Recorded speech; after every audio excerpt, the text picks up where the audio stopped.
Koca dağ başında kaldım yalnız.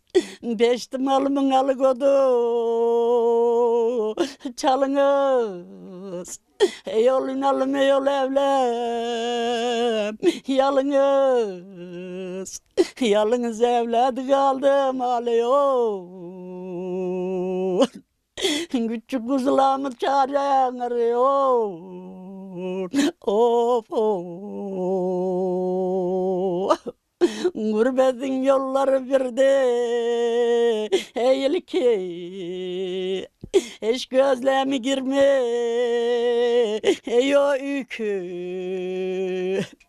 İnşallah benim kuzum yolu ormuku. İnşallah çifti kuzularım olsun alırım.